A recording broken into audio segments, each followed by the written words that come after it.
예, 80년 5월 광주 시민 47명이 기관총에 맞아 숨진 것으로 드러났습니다. JTBC가 30여 년 만에 처음으로 검시 보고서 원본을 확인한 결과입니다.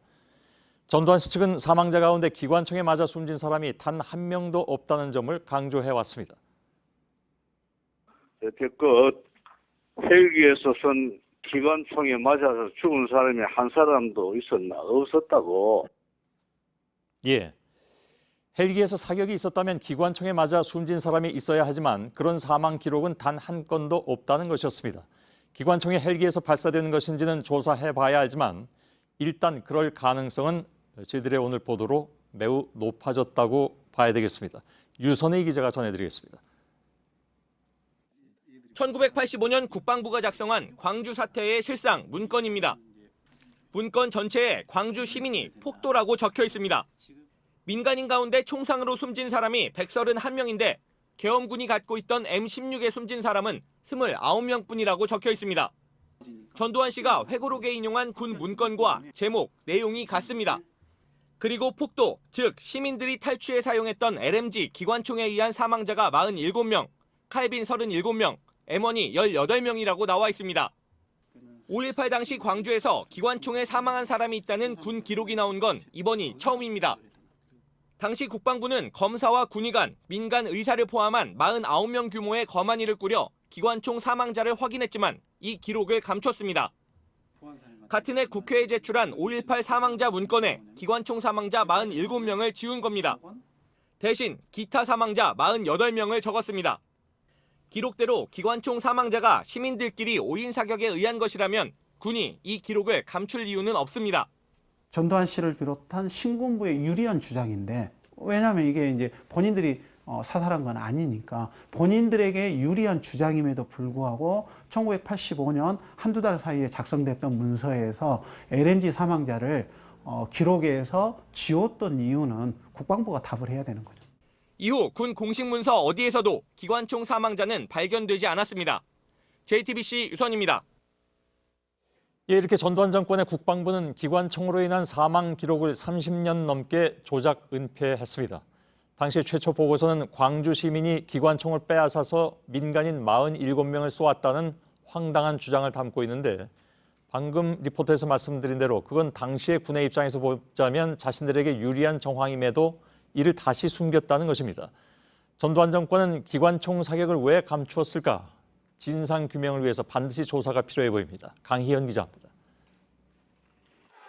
전두환 씨 측은 지난 11일 재판에서 헬기 사격은 없었다고 주장했습니다. 주요 근거는 헬기 기총 사격으로 인한 사망자가 없다는 것이었습니다. 기관총 사망자가 없다는 건 헬기 사격을 부인해온 전 씨 측의 주된 논리였습니다. 만약 헬기가 사격했다면 그 건너에 있는 사람이 수십 명이 맞아서 죽거나 다쳤어야 했다고. 근데 한 사람도 없잖아요. 계엄군 헬기 조종사들은 처음엔 헬기 작전 자체를 부인했습니다.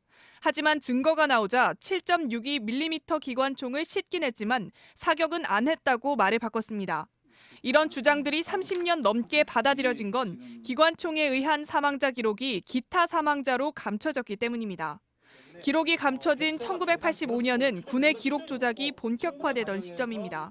1985년은 5.18 대응 조직인 80위원회가 만들어졌던 시기고 1985년 처음으로 5.18에 관한 문제가 정치 쟁점화됐고 특히 헬기 사격이 일부 언론에 이제 보도됐던 그런 시기였죠. 5.18 특조위도 당시 군이 계엄군의 불리한 기록을 대대적으로 조작했다는 사실을 밝혀낸 바 있습니다. 이 기록이 헬기 사격의 증거가 될지는 단정할 수 없습니다.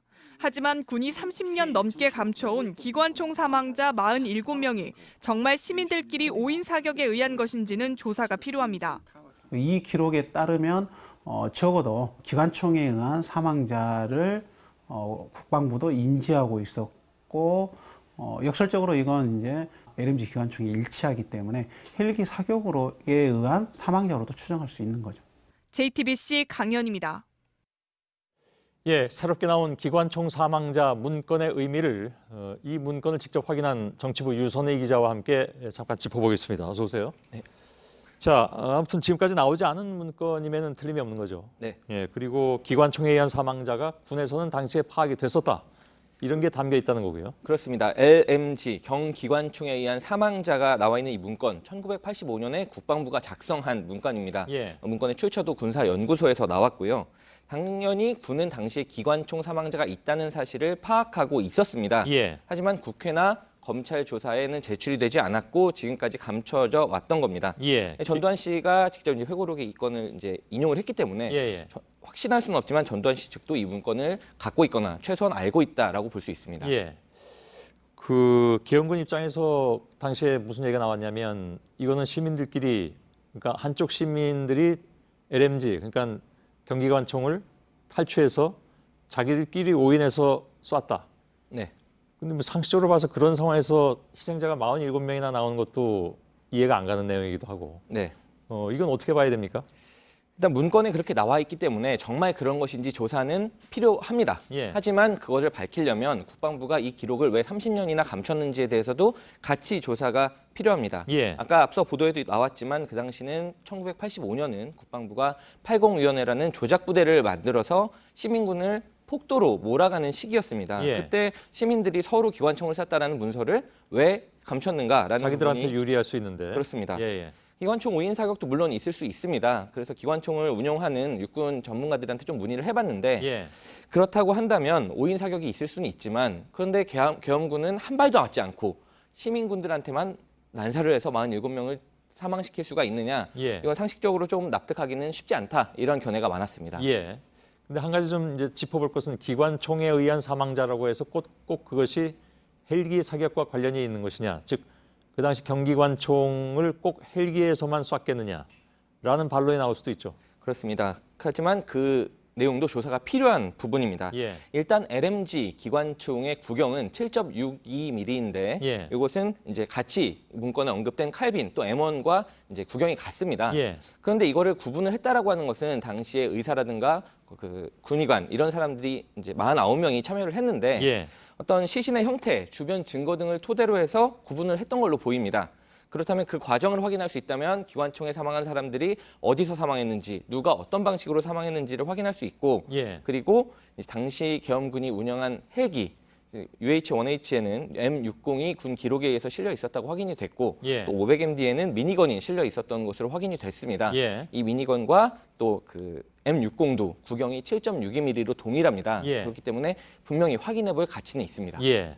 전두환 씨 쪽 주장 중에 사망자가 없다는 주장 말고 다른 증거들은 다 나왔는데 이 문건에서 사망자가 있다는 증거가 나온 거잖아요. 그렇습니다. 예.